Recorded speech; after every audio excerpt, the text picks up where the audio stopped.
इसमें मैं बहुत सारा आपको खुलासा करूँगा। डेरे में जब हजूर पिताजी गुरुगद्दी पे आ गए, उसके बाद आप डेरे में रहे हो? जी, दोनों डेरे में रहे हो? सतब्रह्मचारी। सतब्रह्मचारी रहे हो आप, ठीक है। और जैसे सतब्रह्मचारी रहे हो तो आपकी सतब्रह्मचारी के तौर पे क्या सेवाएं होती है और क्या सतब्रह्मचारियों के लिए वचन होते हैं? एक सतब्रह्मचारी को कैसा होना चाहिए?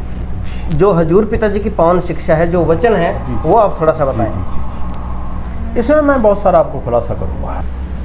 और रही बात सतब्रह्मचारी की, सतब्रह्मचारी का जीवन तो बहुत ही एक सुंदर जीवन है सही मायने में। तो उसके साथ का जीवन किसी का दुनिया में है ही नहीं, राजा महाराजा किसी का भी नहीं है, अगर वो सतब्रह्मचारी है तो।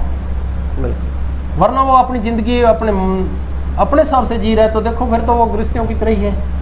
लेकिन अगर सतब्रह्मचारी है ना तो उसकी ज़िंदगी बहुत सुंदर ज़िंदगी है, क्योंकि किसी साथ ईर्खा नहीं है, द्वैत नहीं है। गुरु के हुक्म में सेवा करना, एक समय भोजन छकना, शाम के समय भोजन नहीं खाते, वो सुबह सुबह खाते हैं। और किसी तरह का कोई नशा नहीं, पता नहीं, किसी तरह का कोई टेबलेट नहीं, गोली नहीं, कोई कुछ भी नहीं है, जर्दा नहीं, बीड़ी नहीं, तम्बाकू नहीं। देखो कितना सोबर जीवन है। सादा दाल फुल्का लेके और भोजन छक के और सेवा करनी, जो गुरु ने सेवा कह दी वही कर लेनी है।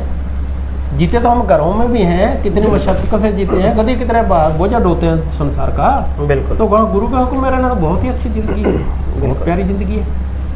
लेकिन वो सेवा कितनी देर लेता है, कितना समय लेता है, वो उसकी मर्जी है जी। तो गुरुजी जी, एक चीज़ और कि सतब्रह्मचारी के लिए डेरे में रहने के या यानी वो बीच में अगर घर जाता है, इसके लिए क्या वचन है? कोई देखो ये 2-3 बातें हैं। अगर उसकी कोई मजबूरी ऐसी आ भी जाती है, उसको घर जाना भी पड़ता है, तो कोई वंश तो है नहीं। ठीक है। जैसे मैं भी साथ में आ गया था, मैं भी तो साथ में आ गया था। मिट्ठू सिंह जी 11 में आ गए थे, कोई जरूरत ये नहीं है। अच्छा, साथ में आ गए थे? हाँ, मैं साथ में आ गया था घर में अपने, क्योंकि बेटे की शादी करनी थी। तो पहले तो वहीं पढ़ता था बेटा। छोटा सा परिवार है, मेरे एक बेटा है, एक पोता है। तो जितना समय मालिक ने चाहा उतना समय जरूर दिया डेरे में। ये देखो कि मैंने सन 78 में गुरमंत्र लिया, 78 से लेके ही मैं आश्रम में पूरी तरह ही रहा। ठीक है। क्यों बाद डेरों के काम थे, और उसके बाद में परम पिताजी के पास साथ बहुत प्यार था, उनके नज़दीक रहा हूँ, काफ़ी नज़दीक रहा हूँ। उन्होंने दया मेर की।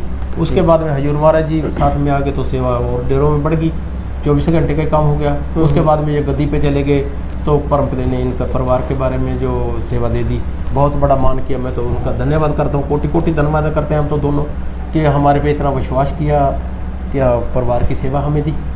तो ये तो हमारे लिए तो बहुत गौरव की बात है। ताज जिंदगी रहेगी, हमारी पीढ़ियों तक रहेगी। बिल्कुल। तो आप 2007 में घर आए। हाँ जी। तो उसके बाद में यानी आपका आना जाना डेरे में निरंतर जारी रहा? हाँ, रेगुलर रहा। ठीक है। और 2017 के बाद हाँ जी, जैसे सुनने में आया कि कुछ सतब्रह्मचारी घर चले गए थे, कुछ ऐसा हुआ है? देखो गिरधर जी, ये 2017 में एक तूफान आया। तूफान के अंदर क्या होता है कि जो काफ़ी दफ़ा ये चीज़ होती है, जो कच्चा फल होता है वो गिरता है, जिसका विश्वास कच्चा है। एक ने तो ये ठान ली कि भैया यार वो जाने, उसका काम जाने, अपने को क्या लेना, वो सतगुरु का मैटर है, कहाँ रहना है, कहाँ जाना है, क्या करना है, वो मैटर सतगुरु का है, अपना तो है नहीं। उनको पता है रूहें कहाँ कहाँ कैसे कैसे, या जो भी कोई उनका सिस्टम है। अपने को तो उन्होंने अपने शरण दी है और अपने को सेवा दी, अपने को सेवा करनी चाहिए। लेकिन कुछ क्या है कि यहाँ गिरधर जी शरारती तत्व होते हैं, गुमराह भी करते हैं। बिल्कुल। परमपिता का एक शब्द लिखा है, काल दे शब्द भी इसके अंदर गुमराह हो तो कौन बचावे, जो गुरु दे पगावे बोलू नेड़े काल बड़ी न तेरे आवे। बिल्कुल है। तो हर इंसान के अंदर शैतान मन बैठा है।